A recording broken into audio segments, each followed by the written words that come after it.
Buenos días a todos. Ha habido un pequeño cambio en la composición de la agenda. No soy el subsecretario don Fernando Benzo, sino José María Fernández Lacasa, el responsable de la Unidad de Asuntos Taurinos del Ministerio de Educación, Cultura y Deporte. Antes de comenzar esta primera mesa, la quinta quería decir, esta última mesa sobre tauromaquia y poderes públicos, sí querría, además, a modo de cierre desde el punto de vista de quienes hemos estado trabajando, querría dar las gracias a todo el equipo de Marcial Marín, a todo el equipo de la Fundación Cultura y Deporte de Castilla-La Mancha y de la Consejería por el extraordinario trabajo que han hecho. Han sido unos colaboradores extraordinarios con el Ministerio en la planificación, en el diseño y en la ejecución de este congreso. Sin ellos y su trabajo no habría sido el éxito que creemos que ha sido, y por eso públicamente querría agradecer personalmente y en nombre del Ministerio a Marcial, al consejero, y a todo su equipo que tan extraordinariamente han trabajado, y querría pedir un aplauso también para ellos.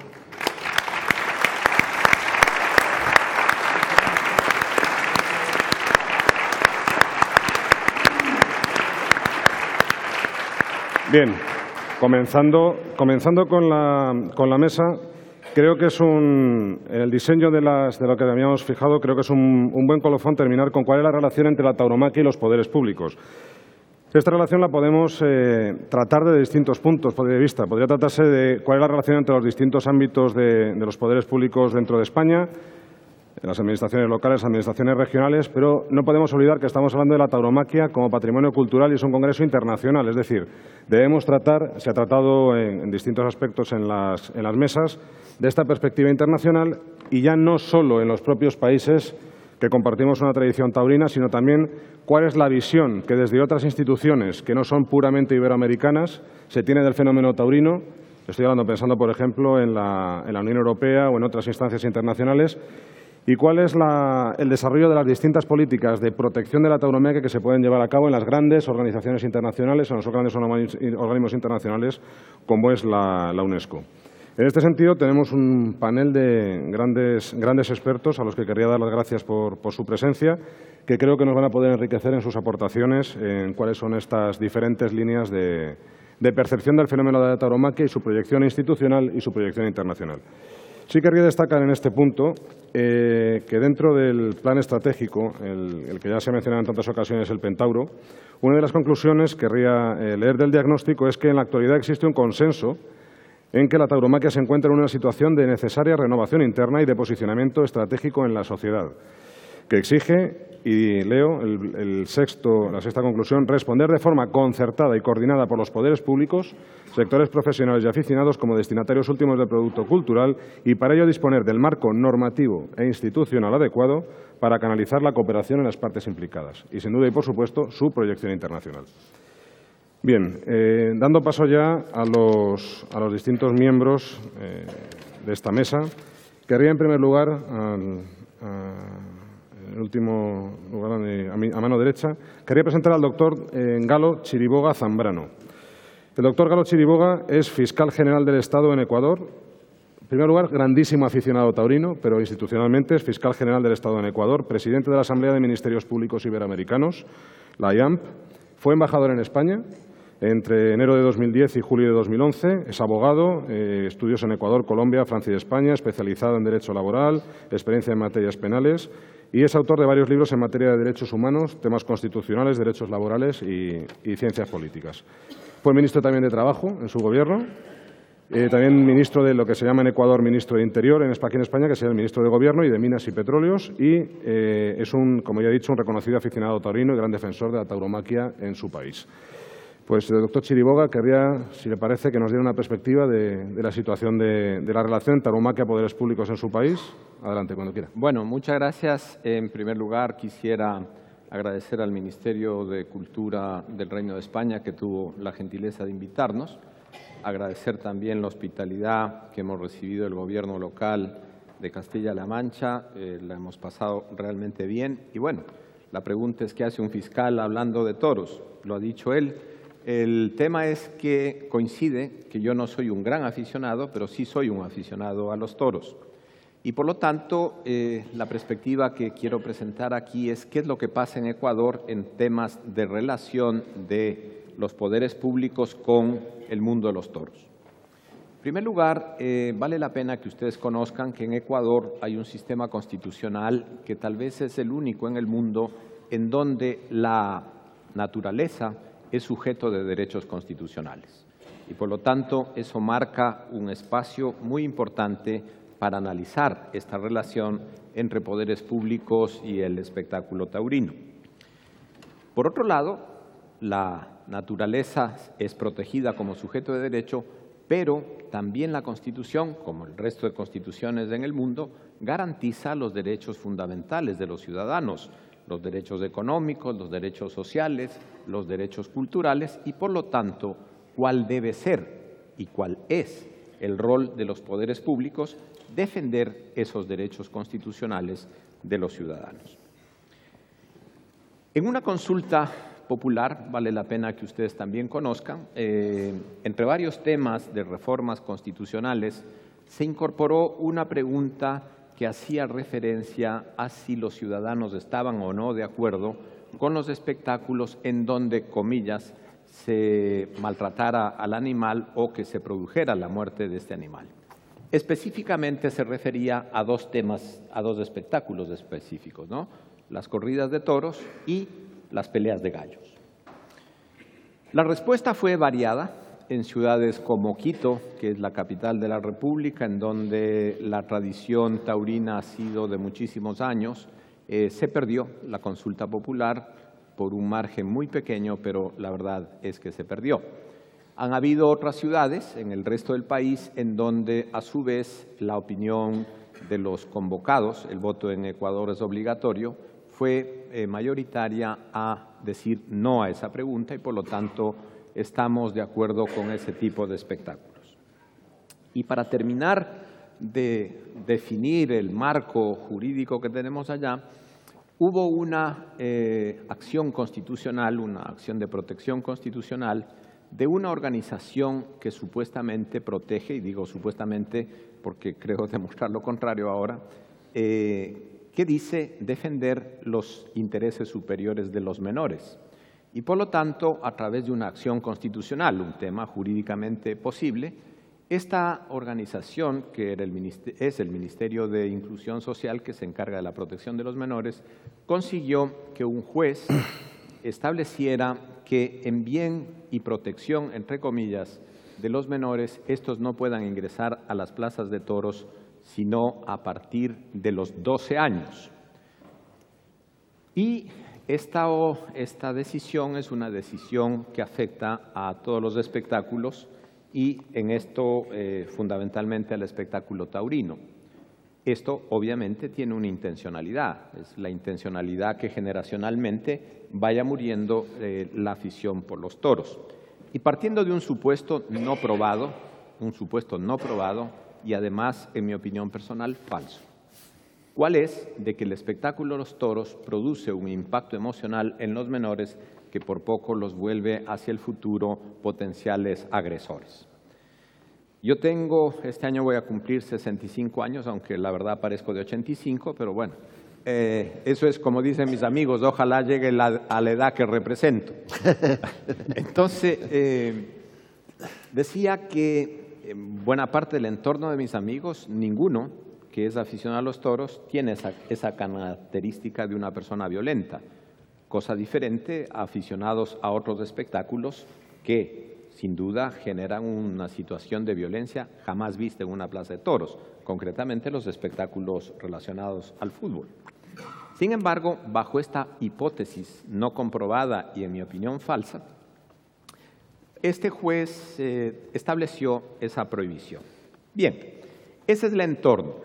Ahora bien, ¿cuál es, en opinión de este funcionario público, el papel institucional del Estado frente al espectáculo de los toros? Partiendo, primero, que el toro es un ser que proviene de la naturaleza y, por lo tanto, como sujeto de derechos de la naturaleza, tenemos que tener una actitud ética sobre ese espécimen animal específico, que es el animal que se llama toro de lidia. Y por lo tanto, creemos, y yo personalmente lo creo, que nuestro comportamiento hacia él es respetar el destino de ese animal, ¿cuál es? De morir defendiendo su casta, su bravura, su nobleza en una plaza de toros y no en un camal de destaje. Y por lo tanto, ese ha sido el tema central por el cual grupos, que yo no sé si son mayoritarios o no, eso habrá que verlo, han puesto en una situación de desvalorización social al espectáculo de los toros. Desvalorización social que pasa por presumir que quienes vamos a las plazas de toros somos un grupo de sádicos que queremos pagar para martirizar un animal. Lo que no se ha dicho es que ese animal, su razón de ser y su existencia es precisamente para eso.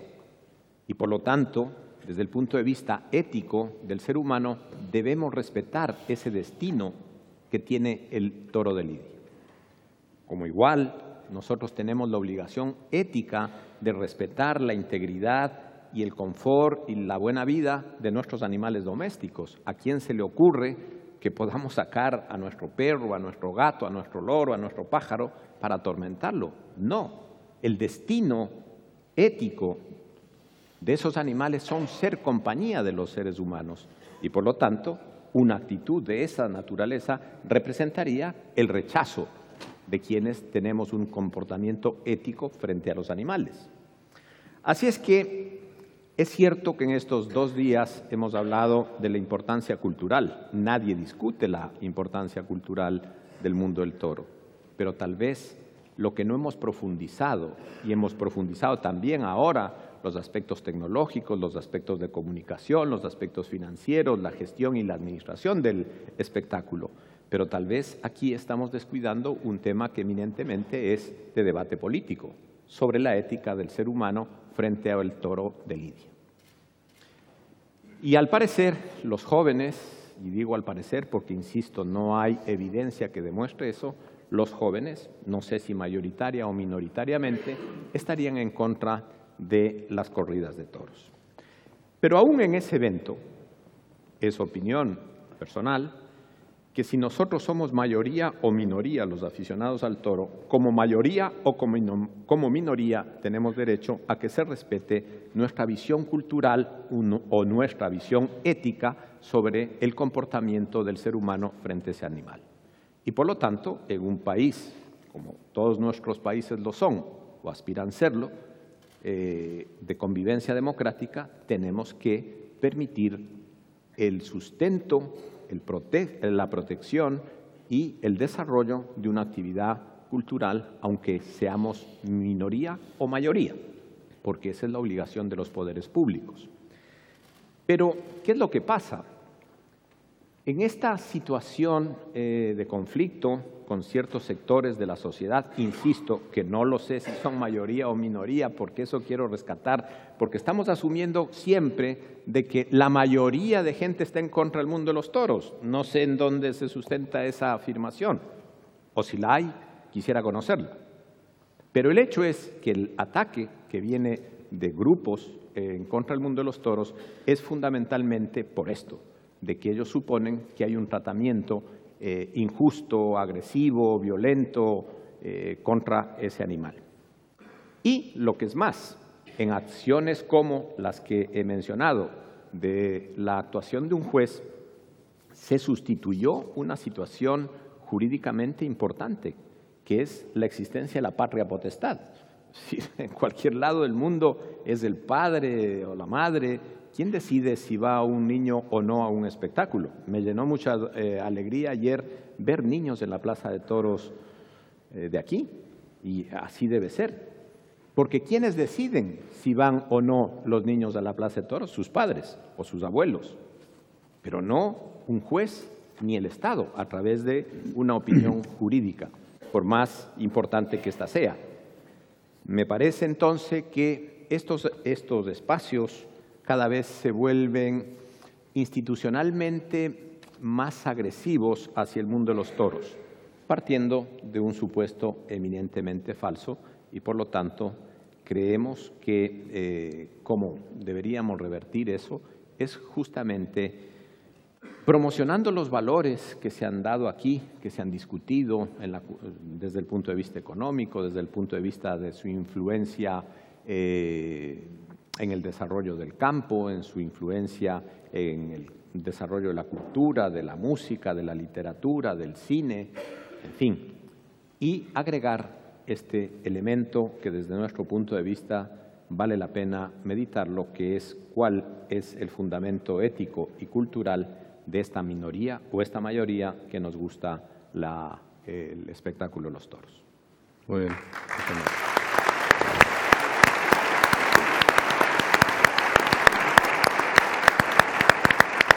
Perfecto, muy bien, doctor Chiriboga. El doctor Chiriboga ha tocado un tema que es muy importante, que quizá servirá para enlazar con la intervención del siguiente ponente, y que es algo también que se ha citado en la mesa anterior. Es decir, el tema de los valores, pero los valores también desde su percepción, y quizá también en el fenómeno taurino y antitaurino, el cómo esa percepción de valores o esa lucha en ese sentido de valores no hay que entenderlo solo entre los taurinos y los antitaurinos, sino entre propios modelos de sociedades culturales o de ámbitos culturales mundiales. Es decir, el ámbito, y hasta aquí, y por eso ahora daré paso a Tristan Garel-Jones, lo que es el mundo anglosajón frente al mundo iberoamericano, las tradiciones del mundo anglosajón, las tradiciones del mundo iberoamericano, y cómo incardinar estos valores de la tauromaquia, cómo se incardinan en uno y cómo no se incardinan en el otro. Entonces, antes de dar la palabra a Lord Garel-Jones, a Tristan Garel-Jones, querría hacer una breve reseña de su amplísima trayectoria. Es político británico, pero con unos grandísimos vínculos con España, pues si no recuerdo mal, Tristan vivió entre los 7 y los 30 años en Madrid. Miembro del Partido Conservador Británico desde 1974, fue jefe del Grupo Parlamentario Conservador durante 9 años en los gobiernos de Margaret Thatcher y ministro de Asuntos Exteriores Europeos y de América Latina de Su Majestad en el gobierno de John Major. Ha trabajado en la empresa privada en importantes puestos muy relevantes, tanto en su faceta anterior a la política y posterior a la política. Y con relación a la tauromaquia, además de ser un gran aficionado desde los 9 años, ha sido crítico taurino en The Spectator, el diario británico, y además fue pregonero de la Feria de Abril del año 2012, ¿sí? ¿Correcto? Así fue, ¿verdad? Bien, pues sin más, doy la palabra a Lord Garel-Jones y adelante. Muchas gracias. Bueno, muchísimas gracias. En primer lugar, dar las gracias al Ministerio de Cultura y al pueblo de Albacete por la manera en que nos han recibido. Empiezo con 2 observaciones que creo que son imbatibles. El inglés y el español son los 2 idiomas más hablados en el mundo libre. Descontamos el chino porque, aunque son 1 billón de chinos, no va a ser nunca una lengua global.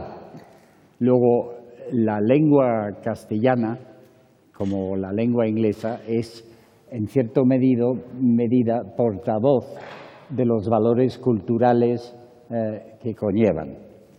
Como bien escribió el periodista distinguido de ABC, Andrés Amarrós, en la lengua castellana están incluidas muchas frases que provienen de la fiesta taurina. Pues lo mismo en mi país, en la lengua inglesa, hay muchas frases que vienen del cricket. No confundamos, el cricket es un deporte y la feria taurina es un espectáculo, pero el peligro con el que se enfrenta el mundo y al que me voy a dirigir ahora es que, como no tengamos cuidado, el avance del inglés y la cultura anglosajona va a arrollar.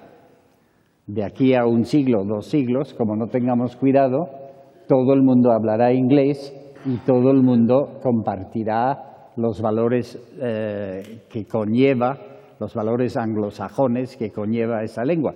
Y vaya por delante, estoy muy orgulloso de mi cultura y de mi lengua. Tienen ustedes delante una persona que todos los días procura leer un soneto de Shakespeare. Luego, no estoy queriendo menospreciar la cultura anglosajona, pero hay que tener en cuenta que, como todas las culturas, pues tiene sus pluses y sus menos. En la lengua inglesa, algunos de ustedes lo conocerán, ya no se dice la palabra muerte. Tenemos entre 15 y 20 eufemismos con tal de evitar decir la palabra muerte. Y eso es importante, porque en la vida, como dice el poeta, la muerte viene callado detrás nuestro. Todos nos tenemos que enfrentar con la muerte. Y una de las cosas que distingue un ser humano es la capacidad de mirar la muerte y caminar hacia la muerte con dignidad. Y eso es uno de los mensajes fundamentales y culturales que viene con la fiesta taurina, porque lo que hace el matador de toros es mirar la muerte a la cara y caminar con él con dignidad y hasta con gracia. Y eso se ha perdido en mi país. Yo me acuerdo cuando empecé de diputado en Inglaterra, tenemos ahí distritos individuales y vienen personas con problemas personales, ¿no? De las primeras personas que recibí era una señora. Entonces tomo su nombre y su dirección y le digo, bueno, señora, ¿y cómo le puedo ayudar? Bueno, señor Gareth Jones, es que es mi abuela. ¿Ah, sí? ¿Y qué pasa? No, es que se ha ido. ¿Y a dónde se ha ido? No, es que no vuelve ya. Se ha mudado entonces. No, es que se la han llevado. Entonces tuvimos como 40 segundos sin conectar y al final digo, se ha muerto. Hombre, si usted lo quiere poner así, pues sí. Entonces, yo creo que ese mensaje cultural de mirar la muerte con dignidad es uno de los mensajes culturales que viene con la fiesta taurina. El segundo defecto, en mi opinión, de la cultura anglosajona es lo que se llama antropomorfismo, es decir, la atribución de sensaciones y derechos humanos a los animales. En mi país hay más de 1000 entidades benéficas que se dedican a proteger los derechos de los animales. Algunos de ellos, por supuesto, con mérito, otros, por ejemplo, hay uno para ayudar a las cabras con problemas psicológicos. Pero además del aspecto risorio, hay aspectos que yo diría que son casi inmorales. ¿Qué moralidad puede existir en una sociedad donde, por ejemplo, en Nueva York, hay una tienda donde puedes comprar collares de diamantes para tu perrito mascota por $3 millones, cuando en el mundo hay personas y niños muriéndose de hambre? Entonces yo creo que en el mundo hispano y latino en el que yo conozco,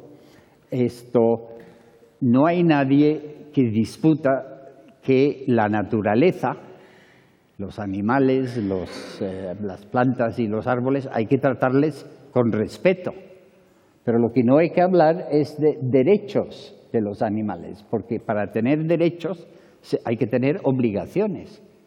Y los árboles y las flores y los perros lo que no tienen son obligaciones. Tenemos el derecho de tratar con respeto a toda la naturaleza. Eso es lo que yo entiendo que es la moralidad del mundo latino. Y por lo tanto, con lo que estamos enfrentados es con la posible dominación no solamente de la lengua inglesa, sino de los valores culturales anglosajones. Es decir, de aquí a 100, 200, 300 años, a lo mejor ustedes están todos jugando al cricket. Bueno, es un deporte, no es una fiesta cultural como son los toros. Los partidos duran 5 días, hay espacios para tomar el té, normalmente después de los 5 días acaban en empate.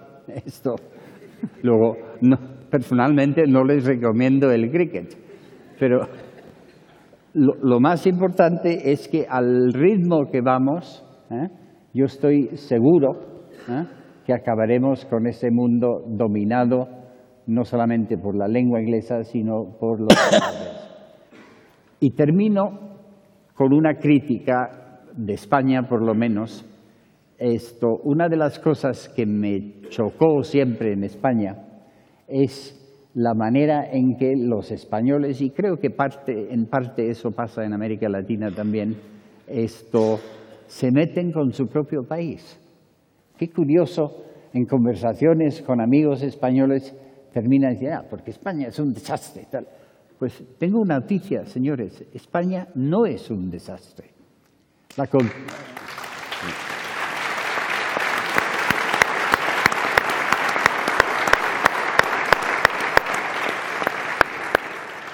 contribución cultural, la contribución artística, filosófica, literaria que ha hecho España al desarrollo del mundo y sigue haciendo España, y ya el mundo latino incluyo en ello, por supuesto, es inmedible.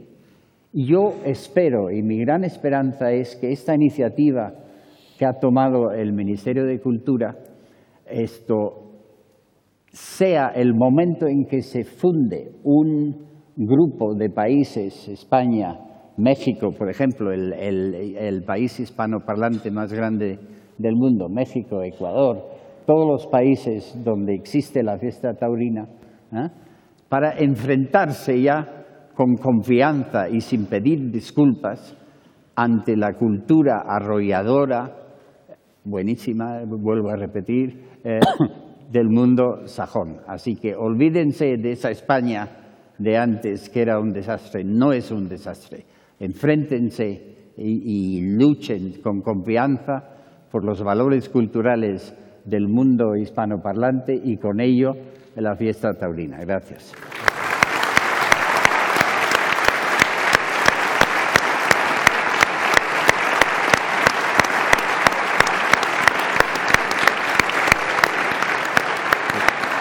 Muchas gracias.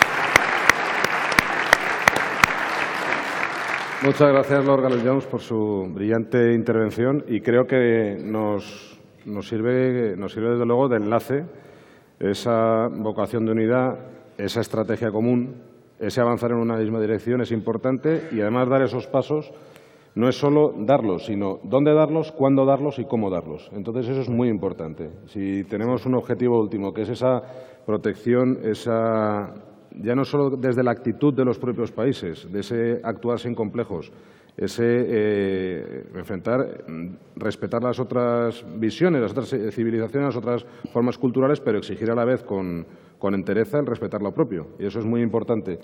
Y de ahí el tener una estrategia, porque es necesario en este mundo, de que hablaba antes José María Oquín, de las percepciones, de las sensaciones, el tener una estrategia y el cómo se perciba esa actitud, cómo enfrentarse a esa realidad de esos valores es realmente importante. Por ello, y en esta línea de lo que se ha hablado en otras mesas sobre la UNESCO, creo que es muy importante conocer la opinión y la experiencia de los dos ponentes que van a venir a continuación. En primer lugar, va a intervenir Williams Cárdenas, que es abogado y diplomático venezolano, es especialista en Derecho Penal Internacional, profesor de Derecho Internacional Público y Derecho Constitucional, corrígeme si hay algo que es adecuado, y ha creado y preside la Asociación Internacional de Tauromaquia y es vicepresidente del Comité Ejecutivo de la Coordinadora Internacional por la Tauromaquia. Williams lleva trabajando durante muchísimo tiempo como promotor del proyecto Tauromaquia UNESCO, que tiene como objetivo la inclusión de la tauromaquia en las listas representativas del patrimonio cultural inmaterial de la humanidad. Williams, adelante, muchas gracias por haber aceptado nuestra invitación y te cedo los trastos. Muchas gracias. Bueno, en primer lugar quiero hacerles una confesión muy íntima. Hoy me siento más Quijote que nunca, porque esto forma parte de un sueño en el que llevamos muchos años trabajando los que formamos parte de la Asociación Internacional de Tauromaquia y porque hoy estamos en tierra de soñadores. Yo no quiero, traigo preparado un escrito y no quiero que se me quede nada de lo que preparé corriendo el riesgo de que mi memoria me pueda traicionar. Entonces me voy a permitir leerlo y trasladarle a ustedes nuestros sentimientos en el momento actual en el que se encuentra la tauromaquia. Muy buenos días, señoras y señores. En primer lugar, quiero agradecer esta gentil invitación para estar presente en que no dudo de calificar en encuentro histórico, primer Congreso Internacional de la Tauromaquia como patrimonio cultural promovido desde el Estado español, y reconocer expresamente al rey Juan Carlos I, su presidente de honor, por su constante defensa de la fiesta de los toros. Asimismo, quiero felicitar al ministro de Cultura, a don José Ignacio Ver, y a todo su equipo, especialmente al subsecretario de Estado de Educación, Cultura y Deportes, don Fernando Benzo, a don José María Fernández Lacasa y a Andrés Contreras, a todo el equipo de su gabinete técnico, por el permanente y sostenido esfuerzo para dar a la tauromaquia el lugar que le corresponde dentro de nuestra sociedad. Igualmente quiero agradecer a doña María Dolores de Cospedal, presidente de la Junta de Comunidades de Castilla-La Mancha, las gentiles atenciones de que hemos sido objeto. Asimismo, a don Marcial María Ellín, consejero de Educación, Cultura y Deportes, por su amable acogida y exquisito trato. Y a sus entusiastas aficionados que han plenado estos salones para venir a conversar con nosotros de lo que más nos apasiona y de lo que más nos gusta, que es la fiesta de los toros. Aprovecho igualmente para darles la enhorabuena por el éxito obtenido en el festival de ayer, pero no solo en el festival de ayer. Yo creo que este congreso ha significado un éxito absoluto y creo que es el punto de partida de muchas iniciativas. La reafirmación y respaldo de los poderes públicos en defensa de la tauromaquia se tradujo en España en la aprobación de la Ley 18/2013, que la reconoce como patrimonio cultural. Asimismo, hay otra ley que recorre su trayecto, su trayecto parlamentario. Es la Ley de Patrimonio Cultural Inmaterial, que le va a dar a la tauromaquia su inserción en el lugar exacto en relación a la Convención para la Salvaguarda del Patrimonio Cultural Inmaterial de la UNESCO. También esfuerzo de ellos el Plan Pentauro y, por supuesto, este Congreso. Con este Congreso, España asume el lógico protagonismo en la defensa internacional de la fiesta de los toros, quedando muy claro, después de todas las conferencias que han antecedido, que existen dos frentes. Existe un frente interno que tenemos que abordar, que tenemos que estudiar de la manera más concienzuda para producir las respuestas que ello amerita. Pero también existe un frente externo a donde dirigir nuestras estrategias, acciones y decisiones, porque por allí vienen ataques realmente complicados, complejos y de difícil confrontación. Estamos en estas tierras taurinas de Castilla-La Mancha, siendo el abordaje internacional el mejor instrumento para proteger la fiesta de los toros mediante tratados internacionales que garanticen su existencia. La tauromaquia es un fenómeno cultural de los pueblos que tiene un carácter transfronterizo. Esto quiere decir que su expansión se hace gracias a que los pueblos que adoran este culto al toro bravo se transmiten sus principios y valores éticos que acompañan a la fiesta sin importarles la frontera. El arte no tiene fronteras. Castilla-La Mancha está hoy convertida en la capital mundial de la tauromaquia. Nos invita a trazar esas líneas de acción que nos permitan coordinar el trabajo de todos los países con tradición taurina para alcanzar el reconocimiento universal que la tauromaquia se merece. Es absolutamente lógico que sea en el corazón de España, cuna del arte del toreo, donde nuestro proyecto Tauromaquia UNESCO tenga punto de partida como preámbulo de un acuerdo internacional que permita incorporarnos en esa lista representativa del patrimonio cultural. La Asociación Internacional de Tauromaquia nació a la par de la aprobación en la UNESCO de la Convención para la Salvaguardia. Y hoy ese es el instrumento que nos va a permitir enfrentar esos constantes e inmerecidos ataques. Esa convención está aprobada por 161 estados y desde el momento en el que tuvimos conocimiento de su existencia, nos pusimos a trabajar sobre esta idea. Idea que muchos han respaldado y agradecemos hoy todo ese esfuerzo y ese respaldo que se ha comprometido para llevarla adelante. Llevamos 12 años de duro trabajo. Hemos ido alcanzando metas en el proceso de difusión de las bondades de dicha convención, en la materialización de la participación ciudadana, en el reconocimiento de la tauromaquia como PCI, tanto en Europa como en América. Nos permitimos recordar que fue la Asociación Internacional de Tauromaquia, conjuntamente con miles de ciudadanos, alcaldes y concejales de cientos de ayuntamientos de España, a quienes hoy agradecemos ese esfuerzo, los que con sus iniciativas lograron miles de resoluciones de los órganos edilicios, en diputaciones provinciales, en comunidades autónomas, con una protección que abarca más de 4.200 municipios y que le han dado legitimidad a los esfuerzos que se están realizando en el Parlamento para que la fiesta sea reconocida como patrimonio cultural. Hoy la tauromaquia en España está más blindada que nunca, gracias a un gobierno que se identificó con el sentir de su pueblo y atendió su reclamo. Pero no solo ha sido en España. Este proceso también ha sido puesto en marcha a instancias de la AIT en otros países, con declaraciones en muchas ciudades y pueblos de México, Portugal, Colombia, Ecuador, Perú y Venezuela, contando con la extraordinaria receptividad y participación de miles de aficionados, quienes han sido los auténticos protagonistas de estos procesos, que dicho sea de paso no generan ningún costo económico para la administración. Ahora bien, la AIT en este proceso ha sido testigo y actor de esta conexión transfronteriza, de las relaciones extraordinarias, del tejido extraordinario que esta expresión cultural conduce a que los pueblos estén conectados ahora en función de su defensa, para la protección de la fiesta.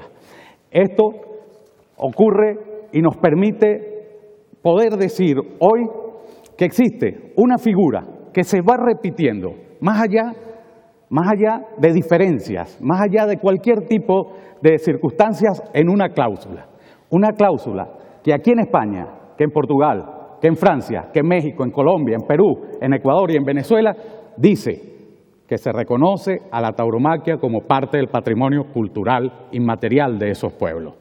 Esta cláusula refleja el apego a un ritual, a una manifestación cultural que los pueblos buscan proteger por formar parte de su vida, su herencia cultural a la humanidad y, en fin, uno de sus valores más preciados.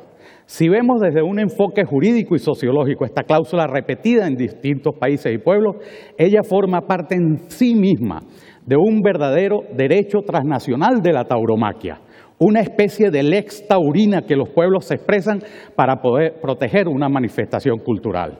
De este modo, el derecho de la defensa de la tauromaquia se convierte en un derecho que nos une, sin importar nacionalidades e idiomas, y constituye el escudo de protección de la fiesta. Es la lex taurina, que es transfronteriza y que nos lleva al sueño colectivo de la supervivencia de la tauromaquia para las futuras generaciones. Por todo ello, y para poder vencer las amenazas que se ciernen desde dentro y fuera de nuestras naciones, es necesario ponernos ahora en marcha para dar un paso más adelante y alcanzar la inclusión de la tauromaquia en esa lista representativa. Y para ello es indispensable el trabajo coordinado de todos nuestros estados, a fin de lograr las correspondientes declaraciones nacionales, todas en armonía con la Convención, para luego poder presentar una candidatura colegiada que tenga fundadas aspiraciones de éxito. En tal sentido, nos permitimos ahora hacer las siguientes recomendaciones con el ruego de que sean incluidas en el documento final que se elabore como conclusión de este importante congreso. En primer lugar, que este proyecto Tauromaquia UNESCO se desarrolle dentro del máximo respeto a la soberanía de los estados, como corresponde a las normas, usos y costumbres de sus relaciones políticas y diplomáticas. Segundo, que en el proceso de las declaraciones nacionales de los países iberoamericanos, México, Colombia, Perú, Ecuador y Venezuela, cuya representación en esta mesa comparto con el señor fiscal general del Ecuador, la clave es que se produzca la participación ciudadana, similar a la ocurrida en España, que culmine en reconocimientos de la tauromaquia como PCI de los pueblos, ciudades y estados y su incorporación a los inventarios nacionales correspondientes. Con ello se estará respetando el papel protagónico de los ciudadanos como lo exige la Convención y asimismo dando cabal cumplimiento a uno de los criterios de admisibilidad contemplados por el Comité Intergubernamental imprescindible para poder acceder a la lista representativa del patrimonio cultural inmaterial. El rigor con el que será analizada esta candidatura por parte de dicho comité exige cumplir con pulcritud y eficacia todas sus exigencias. En tercer lugar, que el concepto de tauromaquia que se proteja sea el más amplio posible, que incluya los festejos populares y demás manifestaciones festivas relacionadas con el toro como eje de un sentimiento popular. Génesis de la tauromaquia, que se ha extendido por la geografía americana como parte de nuestro mestizaje cultural. Recientemente se celebró en la ciudad de Castellón una histórica manifestación de más de 10.000 personas en defensa de la tauromaquia, donde estaban justamente representadas esa tauromaquia amplia, la de las calles y la de las plazas, ambas populares y ambas expresiones culturales. Es hora de luchar unidos sin reservas por lo que nos corresponde. La cuarta recomendación es que paralelamente al uso de la Convención para la salvaguardia del patrimonio cultural y material, se haga uso de otra convención dictada en la UNESCO el año 2005, la Convención para la Diversidad Cultural, para la protección y promoción de la diversidad cultural. De la misma manera, debemos invocar la tolerancia como instrumento fundamental de convivencia, así como el respeto a los derechos humanos y culturales como norte y razón de nuestra pacífica coexistencia. En quinto lugar, recomendamos que este Congreso tenga una pronta segunda edición, de ser posible en Iberoamérica, a fin de que nuestros países se pongan en marcha los mecanismos institucionales competentes que contribuyan a lograr el objetivo, comenzando por el estímulo oficial a las declaraciones locales, regionales y nacionales de reconocimiento de la tauromaquia como PCI de sus pueblos. Como iberoamericano puedo confirmarles que en nuestros pueblos la tauromaquia se vive con una gran intensidad y forma parte de ese extraordinario acervo cultural que recibimos de España, junto con la lengua y la religión que se instaló en nuestros corazones desde el primer momento y que lo percibimos como es, como una fiesta, como un rito ancestral y así lo continuamos celebrando. De los 370 millones de personas que habitan en los países taurinos, 250 millones viven en Iberoamérica. Nuestros países son el testimonio más fidedigno de la universalidad de la tauromaquia, que le da forma y contenido a su mapa internacional. Este extraordinario reto, jamás imaginado ni acometido en la historia de nuestro mundo del toro, será el que nos permitirá llegar a la UNESCO con la fuerza y el respaldo necesario para vencer las tendencias contrarias que ya podemos asegurar que serán muchas y complejas. La protección internacional de la tauromaquia implica asimismo la protección de muchas obras de las bellas artes que se han inspirado en la creatividad y la riqueza artística en sus momentos más sublimes y que correrían el mismo riesgo de los toros alados de Mosul, destruidos por los mismos terroristas que atacaron a los periodistas de Charlie Hebdo. Favoreceremos con ello el respeto a nuestra cultura occidental, que tiene un culto al toro y en el culto al toro una remota fuente de comprensión vital, que afirmándonos en los principios y valores que le otorgan su papel en la naturaleza y su carácter totémico, exacerba en el hombre sus mayores virtudes, el valor, la inteligencia, el sacrificio, la vocación, sobreponerse al dolor, la creación de belleza, en un juego de vida que nos coloca frente al único hecho ineludible. Los poderes públicos tienen su papel y su responsabilidad, pero los aficionados también tenemos nuestro rol de apoyo y desarrollo, y la ejecución de políticas públicas que en el plano legislativo nos están otorgando el marco legal. Esto es lo que se está haciendo para el ejercicio y defensa de nuestra fiesta. La situación también nos obliga a crear desde los estamentos de aficionados y profesionales un órgano rector que nos permita confrontar la situación de una manera coordinada. Si no lo hacemos, siempre correremos el riesgo que corre aquel equipo de remo en el que cada quien rema a su antojo y terminan girando sobre sí mismos para regocijo de quienes nos atacan. Tiene que aparecer el patrón del barco. Por todos estos, por todo esto, por todas estas razones, para todos los que amamos esta maravillosa manifestación de la cultura occidental, la defensa de la tauromaquia se ha convertido en un bastión de defensa de nuestra libertad, del respeto a nuestros derechos culturales, del ejercicio de la tolerancia y del respaldo a la diversidad cultural. Es hora de asumirla conjuntamente. Manos a la obra. Muchas gracias.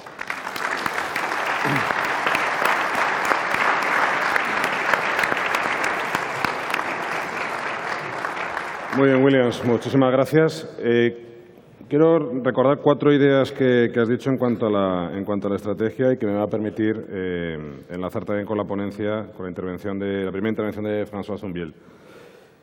Respeto a la soberanía de los Estados, que en el proceso iberoamericano es clave la participación ciudadana en dicho proceso, es decir, igual que la ILP, la Ley 18 de 2013 surgió de la iniciativa de casi 600.000 firmas para la tramitación, pues la importancia de este papel ciudadano en el proceso, especialmente en Iberoamérica. Propones que el concepto sea lo más amplio posible, que eso quizá también lo tenemos que hablar ahora con François Zumbiel, por ver cuál es el enfoque que se ha dado en Francia, que quizá ha sido un poco más ajustado en este sentido. Y luego también utilizar la herramienta jurídica que brinda la Convención para la Diversidad Cultural. Y dos palabras que se han repetido a lo largo del Congreso en numerosas ocasiones: unidad y órgano rector. Entonces, ver cómo canalizar estos 2 puntos también es importante. Por tanto, y ya digo, enlazando con tu exposición, querría dar la palabra al último ponente en esta mesa, François Zumbiel, francés, catedrático de Letras Clásicas, doctor en Antropología Cultural. Es vicepresidente y coordinador del Comité Científico del Observatorio Francés de las Culturas Taurinas y además ha sido el coordinador de la ficha de argumentos que ha permitido el reconocimiento de la corrida como Patrimonio Cultural Inmaterial de Francia por el Ministerio de Cultura francés. Autor de numerosas publicaciones, artículos, quizá por citar solo 2, La voz del toreo o El discurso de la corrida. Y ha sido además director de la cultura de la Organización Intergubernamental de la Unión Latina, consejero cultural de la Embajada de Francia en España y director adjunto de la Casa Velázquez en Madrid. François, muchas gracias por estar con nosotros y tienes la palabra. Muchas gracias. Y yo, en primer lugar, quisiera también agradecer la confianza y la invitación del Ministerio de Cultura, Educación y Deporte y la comunidad de Castilla-La Mancha.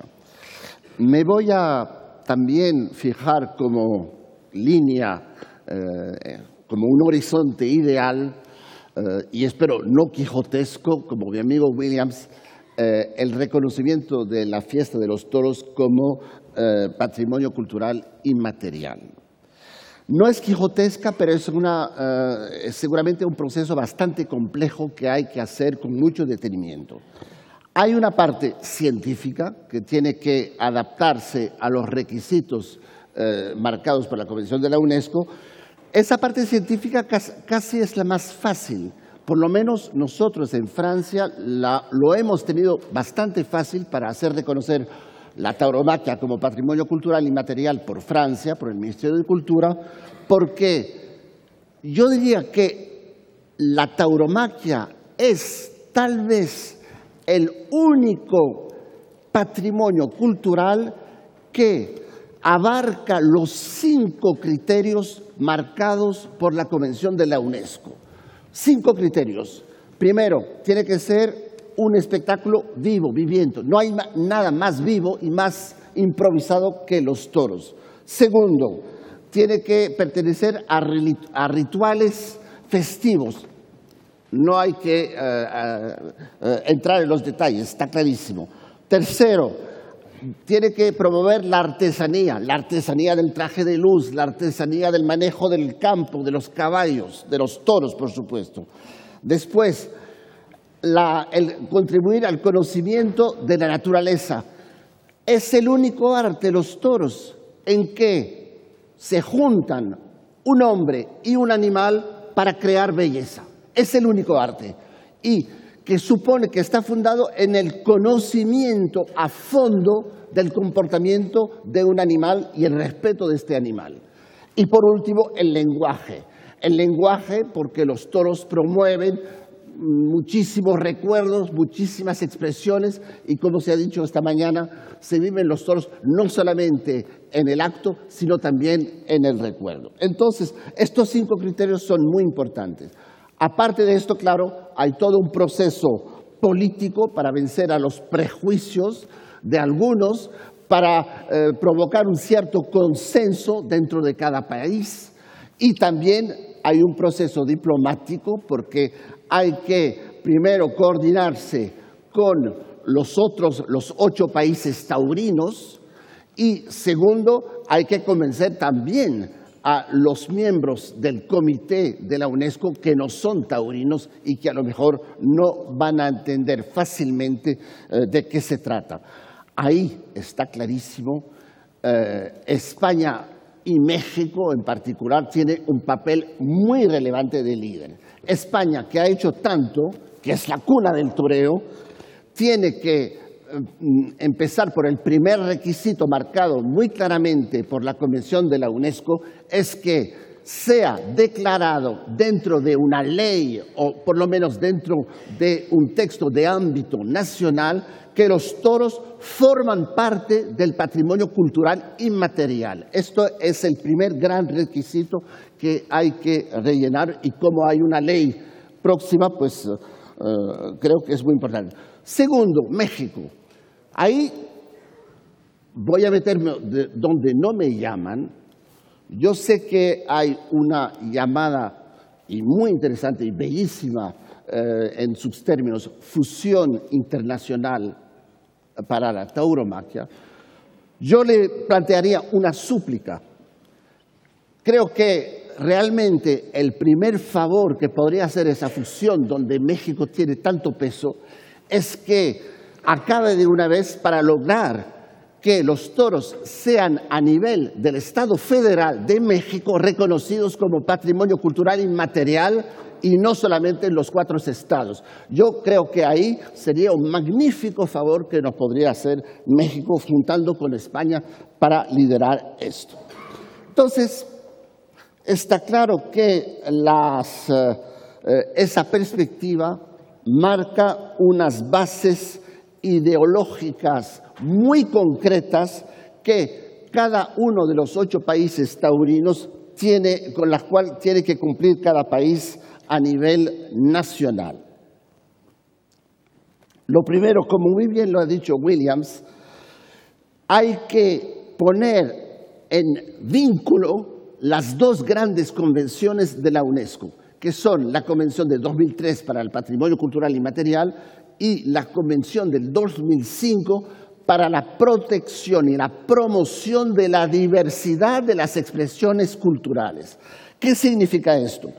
Pues esto significa que tenemos que acabar con el monoculturalismo, con la globalización sobre la cual nuestro gran amigo británico nos llamaba la atención. Y yo hago un llamado a los políticos. Los políticos tienen que servir la tauromaquia y la fiesta de los toros, no tienen que recuperarla y utilizarla. En otras palabras, los toros no son objeto de votación porque los toros pertenecen a la comunidad, al grupo de los aficionados que se identifican con sus valores. Eso lo marca perfectamente la Convención para la Diversidad Cultural. Una cultura es el reflejo de la sensibilidad de una comunidad y nadie desde el exterior tiene derecho a juzgar esa cultura o a quitárnosla. Y ahí creo que hay que además nos podemos apoyar sobre un texto europeo muy importante, es el anexo del Tratado Europeo de Ámsterdam de 2010, que dice muy claramente que hay que velar por el bienestar animal, eso es una obligación, pero respetando los rituales religiosos, respetando las culturas locales y los patrimonios regionales. Esto es un texto europeo que tenemos y que nos tiene que servir como base muy importante. Y ahí yo diría también me pareció formidable ese fallo del Tribunal Constitucional de Colombia, porque marcó perfectamente que más allá de cualquier derecho hay los derechos del hombre y los derechos a la libertad cultural. ¿Eso qué significa? Eso significa que, en primer lugar, los estados, cada país y cada gobierno incluso de comunidad, tiene que velar por la protección de la libertad cultural de los aficionados. Está bien ya que dejen de insultarnos los antitaurinos a la Plaza de los Toros y que incluso nos insulten dentro de los recintos universitarios, ejerciendo un fenómeno rarísimo de nueva inquisición y de censura. Y cuando nos insultan no solamente a nosotros, pero insultan también a los que nos han transmitido el gusto por los toros y la afición por los toros. Es un insulto a nuestros padres, es un insulto a todos. Yo tengo recuerdos de los que me transmitieron la afición y no me gusta que los insulten porque ellos no entienden nuestras razones y no quieren entrar en lo que nosotros reconocemos en los toros. Segundo, yo diría que hay que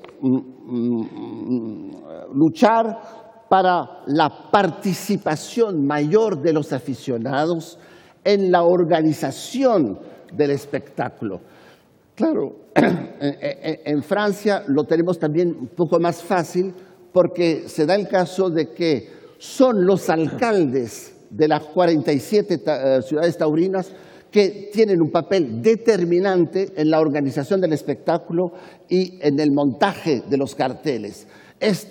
Y lo hacen siempre consultando a los aficionados locales a través de esta comisión taurina extramunicipal.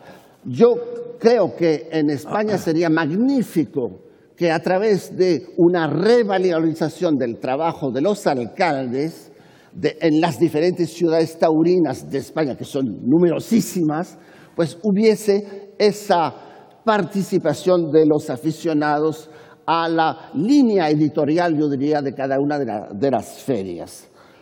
Otro tema que me parece importantísimo es el tema de los menores.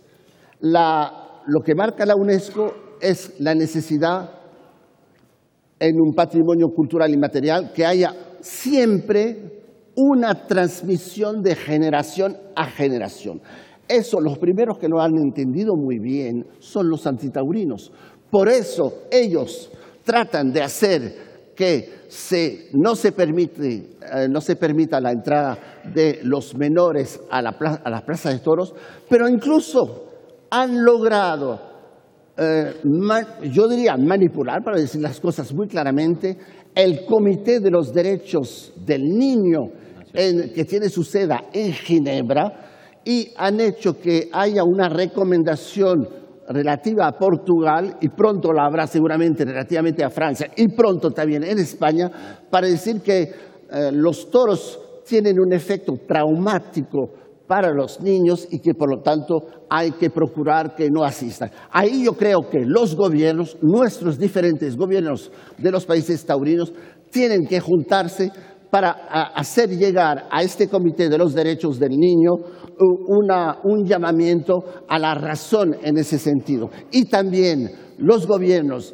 tienen que promocionar la educación de los niños y de los jóvenes a los toros. Primero, en el campo. Yo creo que la primera iniciación magnífica de los niños es a través del campo, con las cosas del campo en las ganaderías bravas. Y segundo, en la educación, en los colegios, mostrando todos lo que la fiesta de los toros ha desencadenado como expresión cultural. Y yo diría que,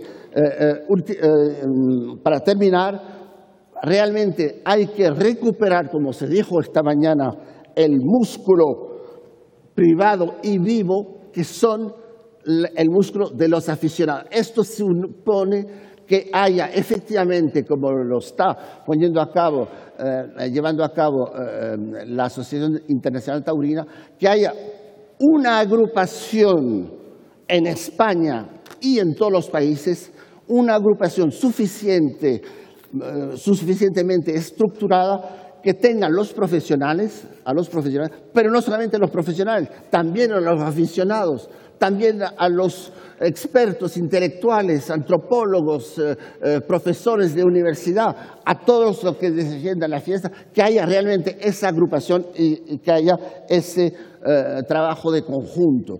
Yo creo que es hora realmente que España muy legítimamente tenga ese papel de líder en la promoción de la fiesta a nivel nacional e internacional, y es hora también que se escuche y que entendamos realmente la voz de la afición española. Muchas gracias.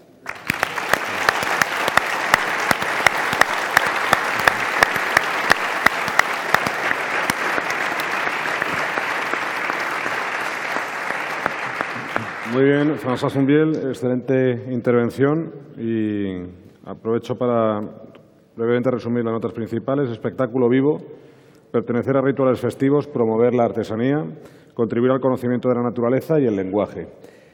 Has citado también un punto importante, que es el tema de los instrumentos jurídicos. Antes de dar paso a Williams Cárdenas también lo mencionaba, es decir, tan importante como el qué es el cómo, el cuándo y la estrategia.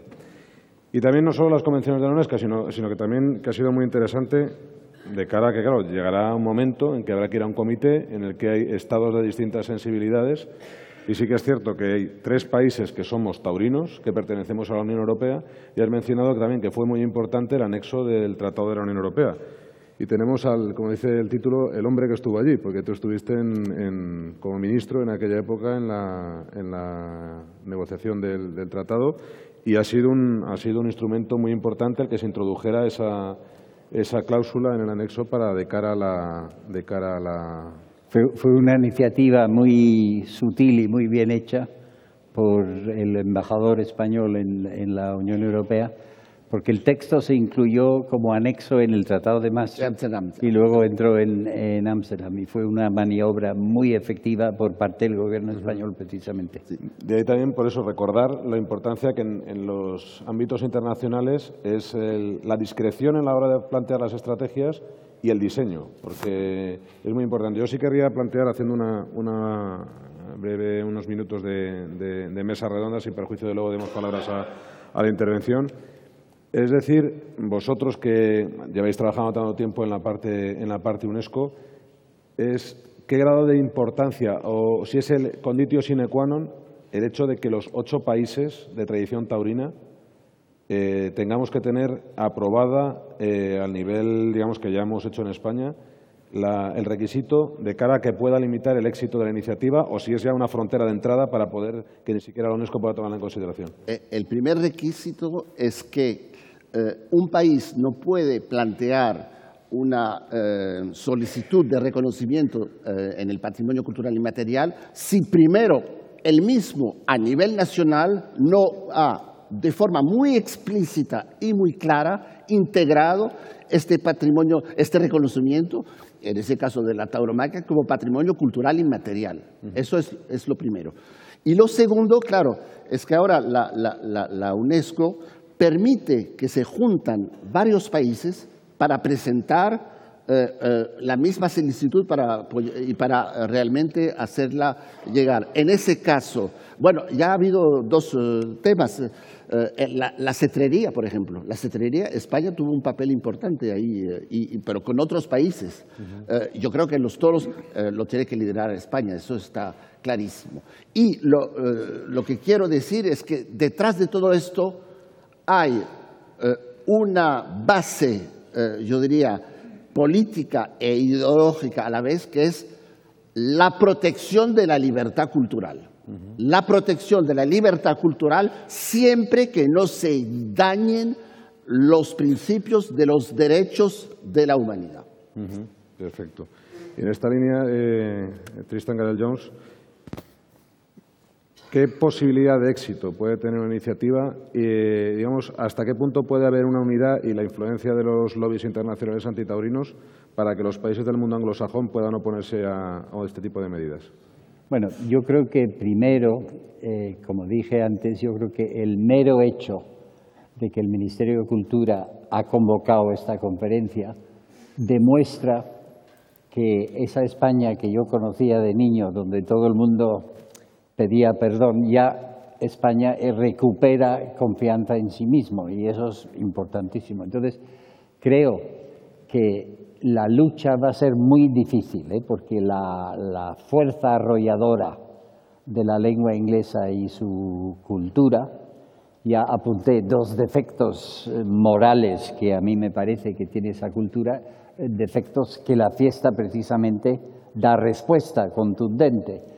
Pero para que la fiesta dé el paso, es el señor economista que habló esta mañana, José María Ocean, para que la fiesta dé el paso que ha dado el tenis, ¿sí? Donde no depende el tenis de la taquilla, sino de difusión global por televisión, por internet y todo esto.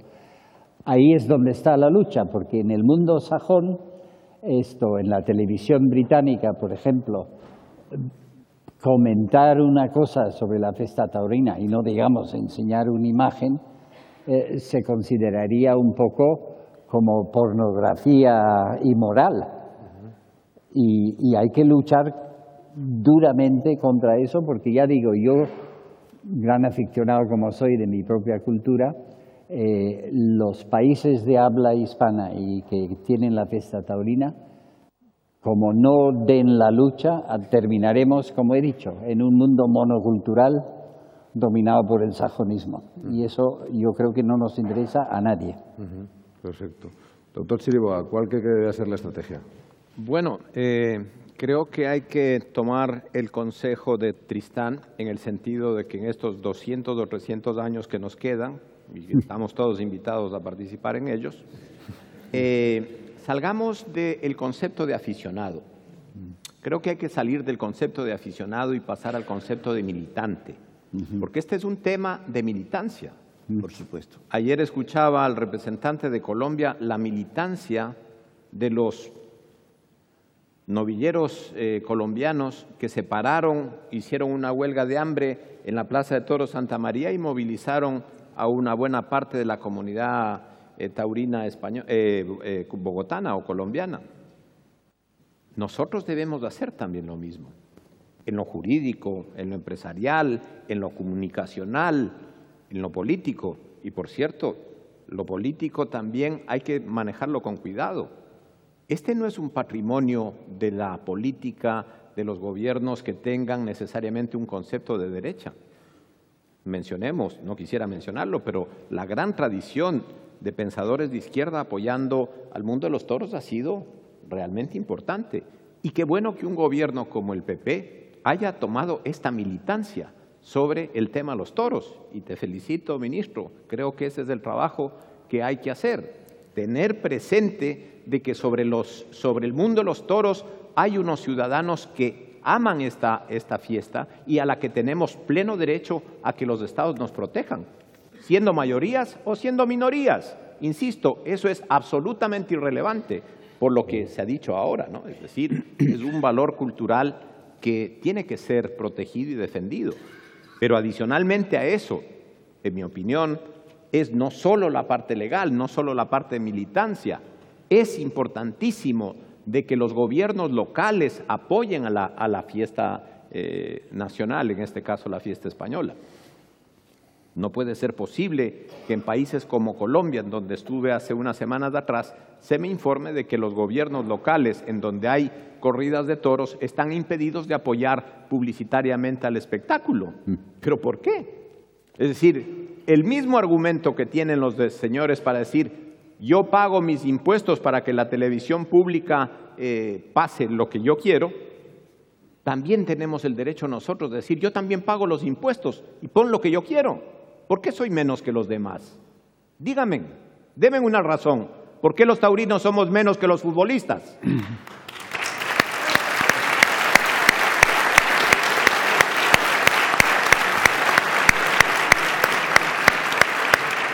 Que alguien nos explique por qué somos menos. ¿Somos menos inteligentes? Creo que no. Un torero se juega la vida con inteligencia.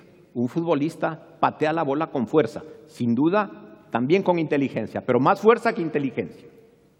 Y por lo tanto, ¿por qué son menos los derechos que nosotros tenemos? Porque hay países como en el mío, lamentablemente, en donde no se deja ingresar ni siquiera una bota de vino para que el aficionado disfrute de ella.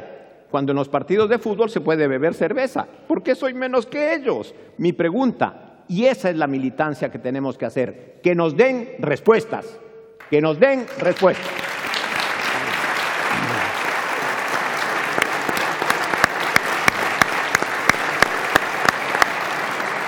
Williams, tu punto de vista. Bueno, yo creo que tenemos que tener claro en esto que, primero, que no va a ser una lucha fácil. Nunca he pensado que va a ser una lucha fácil. Segundo, que tampoco vamos a tener soluciones inmediatas. Pero la claridad con la que la abordemos es fundamental. En la medida en que tengamos claridad, los objetivos, las metas estarán mucho mejor definidas y sabremos hacia dónde caminar, en qué dirección caminar, con certeza. Aquí hay algo de lo que todos tenemos que tener conciencia. El patrimonio cultural, el patrimonio monumental de los pueblos, el patrimonio natural de los pueblos le pertenece a los estados. El patrimonio cultural inmaterial le pertenece a los ciudadanos. Es nuestro. No podemos permitir que autoridad alguna nos despoje de algo que nos pertenece. Lo que sí tenemos que exigirles y pedirles y encontrar esa correspondencia que se está encontrando en España es que nos den el marco, los instrumentos necesarios para materializar la defensa de ese patrimonio que, por supuesto, nunca estará exento de que algún político, se aventure en la idea de prohibirlo por las disímiles razones que hemos oído. Pero en ese momento son los estamentos, es la fiesta, y por eso tenemos que conseguir ese órgano capaz, tanto nacional como internacionalmente, para ponerle freno, utilizando el marco legal que nos dan las administraciones públicas para evitar que sigan cometiendo el expolio que están cometiendo contra la tauromaquia. Cada vez que nos quitan los toros de Barcelona, de San Sebastián, de Bogotá, de Quito, cada vez que ocurre eso, se nos está despojando y se nos está cercenando parte de nuestro patrimonio cultural. Yo creo que eso es fundamental, debemos tenerlo claro y en esa dirección seguir trabajando. François, como Quijote, no importa. Eso, además, eso enaltece, eso enriquece. El hombre no puede ser solo materialismo. El hombre tiene que creer en sus ideas, en sus convicciones y sentir y hacer lo que le dicta el corazón. Muchísimas gracias.